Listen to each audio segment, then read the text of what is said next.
Breaking news collector పై దాడి ఘటన వెనుక కేటీఆర్ ఉన్నారన్నారు మంత్రి కొండా సురేఖ. రైతుల ముసుగులో పార్టీ కార్యకర్తలతో దాడి చేయించారన్నారు. ఇప్పుడేమో అమాయకులను బలి చేస్తున్నారని కొండా సురేఖ మండిపడ్డారు.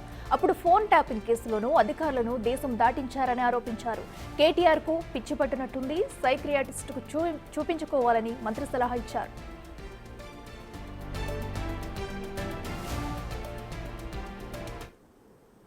కావాలని కేటీఆర్ ఒక వెనుక ఉండి తను అదృశ్యహస్తంగా మారి రెచ్చగొట్టి ఈ కార్యక్రమాన్ని చేయించాడు అనేది జగమెరిగిన సత్యం. అందులో మీరు పావులైపోయారు. దయచేసి ఇక ముందు బీఆర్ఎస్ వాళ్ళు ఇటువంటి ప్లాన్లు చాలా చేస్తారు. ఎందుకంటే ప్రభుత్వాన్ని ఎదుర్కోవడానికి వాళ్ళకి ఎక్కడా కూడా ఏమీ దొరకట్లేదు. దొరకనప్పుడు ఏం చేస్తున్నారు, వాళ్ళు క్రియేట్ చేసి దాన్ని సీన్ చేస్తూ ఉన్నారు. ఈ విధంగా క్రియేట్ చేసి అమాయకులను బలి చేస్తూ ఉన్నారు. అదేవిధంగా ఈరోజు మరి సురేష్ను మీరు ఎందుకు అప్పచెప్పట్లేదు? ఆ రోజు సురేష్ బాజాప్తా కలెక్టర్ గారిని తీసుకెళ్లిన వ్యక్తి ఆయన. ఎందుకు తీసుకెళ్లాడో ఆయన చెప్పాల్సిన అవసరం ఉన్నది. 48 సార్లు ఒక వ్యక్తితోటి మాట్లాడి ఏం సంభాషణ జరిగిందో చెప్పాల్సిన అవసరం ఉన్నది. ఈరోజు విదేశాలలో దాచుకున్నటువంటి ఫోన్ ట్యాపింగ్కి సంబంధించిన అధికారులు వాళ్ళను కూడా రప్పించాల్సిన బాధ్యత మీ మీద ఉన్నది. ఇవన్నీ వదిలేసి మళ్ళీ ప్రభుత్వం మీద బురద జల్లే ప్రయత్నం చేస్తూ ఉన్నారు. ముఖ్యంగా ఇక్కడ చెప్పేది నేను ఒక్కటి ఏంటంటే, 10 సంవత్సరాలు ఒక మరి రాజుల్లాగా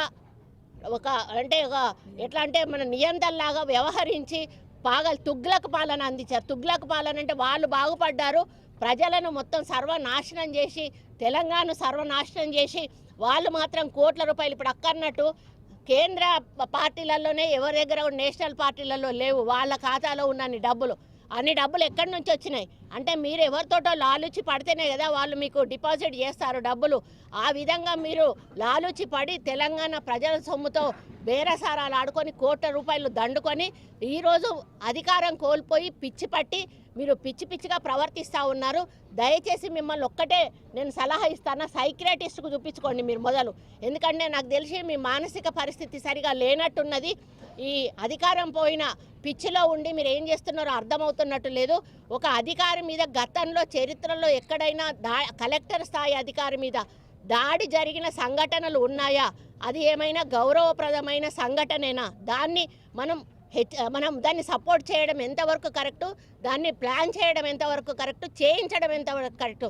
ఒక మంత్రిగా పనిచేశాడు కేటీఆర్, మరి కేసీఆర్ గారు కూడా గౌరవంగా ముఖ్యమంత్రిగా పనిచేశారు. అధికారుల మీద దాడి చేయడం ఎంతవరకు సమంజసమని ఈ సందర్భంగా విజ్ఞప్తి చేస్తూ, అక్క చెప్పినట్టుగా ఒకసారి పోలీసు వాళ్ళని పొగుడతారు, ఒకసారి పోలీసు వాళ్ళని తిడతారు. అయ్యా పోలీసు వాళ్ళు నిజంగానే మరి వాళ్ళు ఆ రోజు నీ పబ్బు మీద రేవ్ పార్టీ మీద దాడి చేసినప్పుడు మంచిగా గట్టిగానే మిమ్మల్ని అందరినీ కూడా వాయించుంటే పోలీసు వాళ్ళ సంగతి ఏందో అర్థమయ్యేది. కానీ ఆ విధంగా మేము చేయలేదే. ఏమీ లేనప్పుడు మమ్మల్ని తీసుకుపోయి కాంగ్రెస్ పార్టీ వాళ్ళను కారణాలు లేకుండా జైల్లో పెట్టిన సందర్భాలు మీ అధికారంలో ఉన్నప్పుడు చాలా ఉన్నాయి. కానీ ఈరోజు నువ్వు జైలుకు పోతా అంటే ఏదో తప్పు చేసే ఉంటావు. ఈరోజు నీ చుట్టూ 200 మంది ప్రైవేట్ సెక్యూరిటీని పెట్టుకొని వాళ్ళని పడుకోకుండా కాపలాగా ఇస్తున్నావు. ఎందుకు భయపడుతున్నావు? నువ్వేం తప్పు చేయనప్పుడు ఒంటరిగా ఎందుకు తిరగట్లేదు? రావడానికి ఎందుకు భయపడుతున్నావు? అంటే ఖచ్చితంగా కేటీఆర్ గారు తప్పు చేశారు. ఆయన ఇండైరెక్ట్గా ఆయన ప్రవర్తనను బట్టే తెలుస్తూ ఉంది. కాబట్టి నిజం నిరూపించేదాకా కూడా మేము ఏది కూడా యాక్షన్ తీసుకోము. అది గుర్తించాలి కేటీఆర్. మీలాగా ఏదో ఆరోపణ చేసి అరెస్టు చేసి లోపల పెట్టేటువంటి ప్రభుత్వం కాంగ్రెస్ ప్రభుత్వం కాదు. ఆధారాలతో నిరూపించబడ్డప్పుడు నువ్వు కాదు కేసీఆర్ అయినా కూడా మేము వెనకాడము. వాళ్ళు ఎవరైనా సరే లోపలేసేటువంటి కార్యక్రమం ఖచ్చితంగా జరుగుతుంది. అప్పటి వరకు దయచేసి తొందరపడకండి.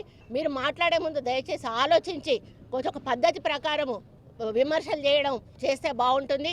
అధికార పార్టీ మీద కానీ అధికారుల మీద కానీ చేసేటప్పుడు కొంచెం జాగ్రత్తగా మాట్లాడితే బాగుంటుందని హెచ్చరిస్తూ, మరి ఈ సభను మరి చూసి కూడా తట్టుకోలేక ఇంకా కొన్ని కార్యక్రమాలు ఈ మధ్యలో కూడా చేయొచ్చు. వాళ్ళు ఏం చేసినా కూడా ఈ ప్రజాసభ ఆగదు. ఖచ్చితంగా ప్రజలు ఈ సభను విజయవంతం చేస్తారు.